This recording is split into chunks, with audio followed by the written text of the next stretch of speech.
ìṣẹ̀lẹ̀ tí ó ṣẹlẹ̀ káàkiri àwọn ìpínlẹ̀ lórílẹ̀‐èdè nàìjíríà lórí ètò ìdìbò abẹ́lé tí ẹgbẹ́ òṣèlú All Progressives Congress APC tó ti bẹ̀rẹ̀ láti ọ̀sẹ̀ tó kọjá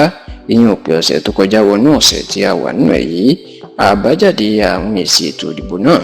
mà ti jẹ́ kí àwọn kan máa fura wípé ààrẹ Bọ́lá Ahmed Tinubu tó jẹ́ olórí oko káfàtà lórílẹ̀‐èdè nàìjíríà wọn ló dàbí pé bàbá ò gba ti àwọn gómìnà méjì kan o, èèyàn gómìnà alẹ́ ìjọ kan àti ti ilẹ̀ Yorùbá wa kan. Ǹjẹ́ àwọn gómìnà méjì wo ni wọ́n ní ààrẹ Bọ́lá Ahmed Tinubu iná ní kò gba tiwọn lórí ìṣẹ̀lẹ̀ tó ṣẹlẹ̀ nínú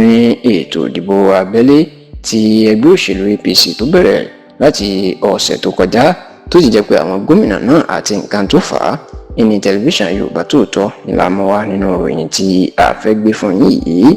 Ẹ rántí pé ọjọ́ àbámẹ́ta tí í ṣe ọjọ́ sátidé ọ̀sẹ̀ tó kọjá, èyí tí í ṣe ọjọ́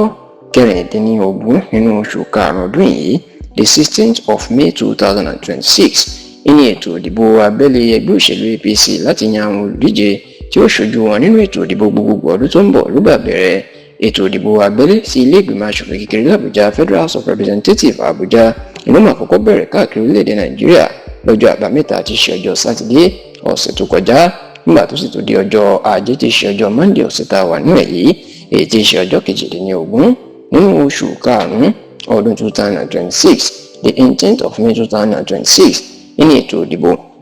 láti yan àwọn sẹ́nítọ̀ sílé ìgbìmọ̀ aṣòfin àgbà l'Àbújá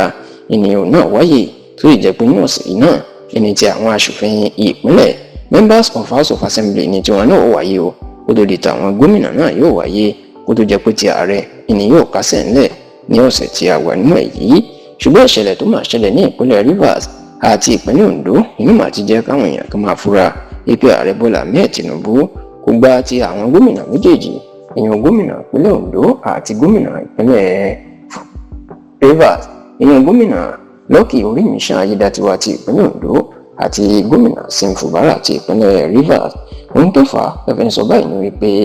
nínú ètò ìdìbò abẹ́lé tó ti wáyé ìyẹn ti àwọn aṣòfin ilé ìgbìmọ̀ aṣòfin kékeré l'Àbújá